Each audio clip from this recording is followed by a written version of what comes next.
The world knew me as Ella Vance, the indie folk singer whose song Wilder Winds had gone viral, soundtracked a million breakups, and accidentally made me a reluctant, anxious star.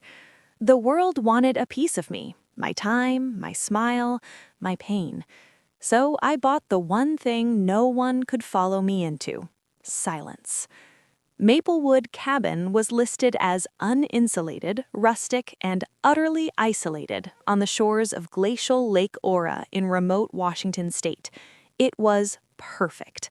I paid cash under an LLC, told my manager I was on a creative retreat, and disappeared. The cabin was exactly as promised. One room, a stone fireplace, a bed loft, and a peace so profound it felt like a physical presence. The only trace of the previous owner was a name on the old deed: Anya Petrova. The realtor said she was a reclusive writer who had met with a tragedy a year ago. The lake, so deep and cold it was said to have no bottom, had claimed her. The official ruling was suicide. On my third night, a storm lashed the lake. The wind screamed through the pines, and rain found its way through chinks in the old logs. A particularly vicious gust shook the whole structure, and a loose floorboard near the fireplace popped up with a groan. Cursing, I went to hammer it back down, but as I lifted the plank, I saw not dirt, but a recess, and in that recess, wrapped in oilcloth, was a book. It was a journal, the leather cover soft and worn, smelling of wood smoke and damp. My fingers, calloused from guitar strings, traced the embossed initials A.P. Anya Petrova's diary. A writer's private thoughts. It felt like a violation to open it, but the isolation, the howling storm, the mystery of the woman who lived and died here before me was too potent. I lit the kerosene lamp, settled into the worn armchair, and began to read. The early entries were beautiful, lyrical observations of the lake, the wildlife, the struggle to find words. Anya was talented, her prose painting the very world outside my window. She wrote of her love for the solitude, her escape from a noisy life she never detailed. Then, 6 months before her death, the tone shifted. He found me. I don't know how. I was so careful. He says he just wants to talk, to make amends, but the look in his eyes isn't remorse, it's calculation. He says the world still wants the story, our story. He says I owe him that much. A few entries later, he's been here 3 times now. He brings expensive wine I pour into the ferns.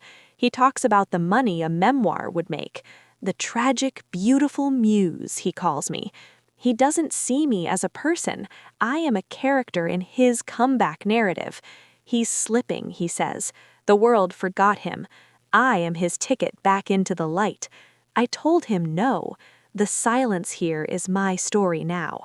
He didn't like that. A name finally appeared. Julian Ashford came again today, more desperate, more threatening.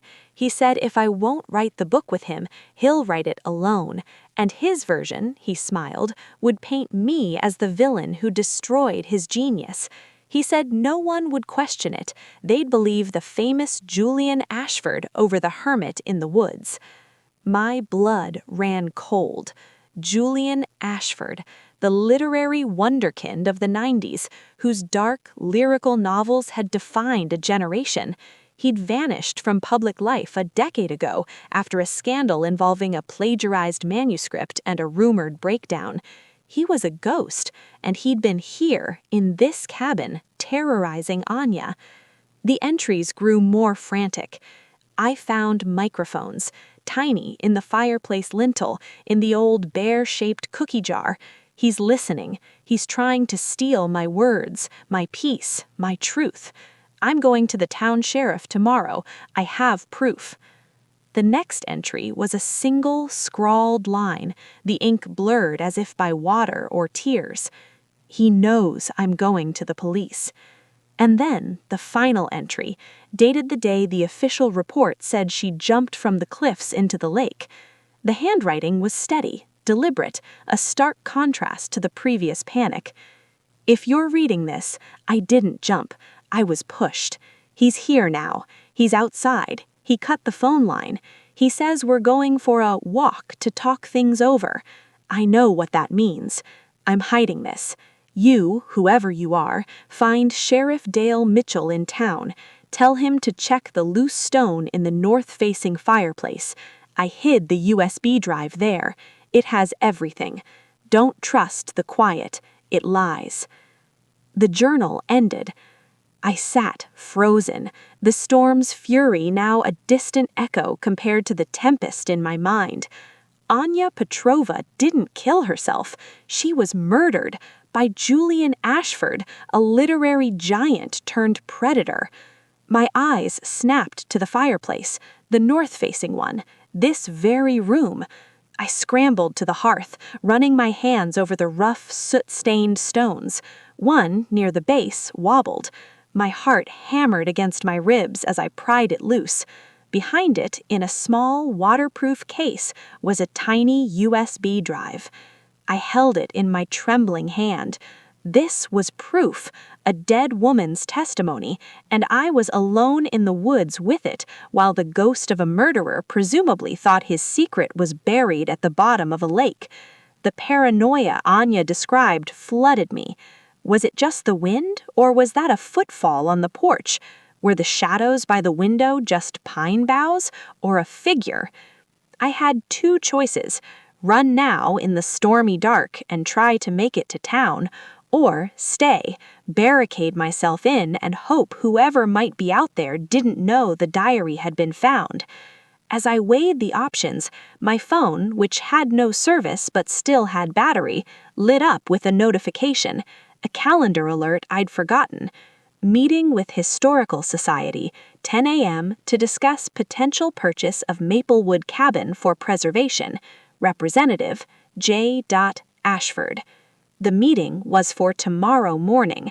He wasn't a ghost. He was coming back to buy the cabin, to sanitize the scene, to ensure no one ever found what I now held in my hand. And I was the only thing standing in his way.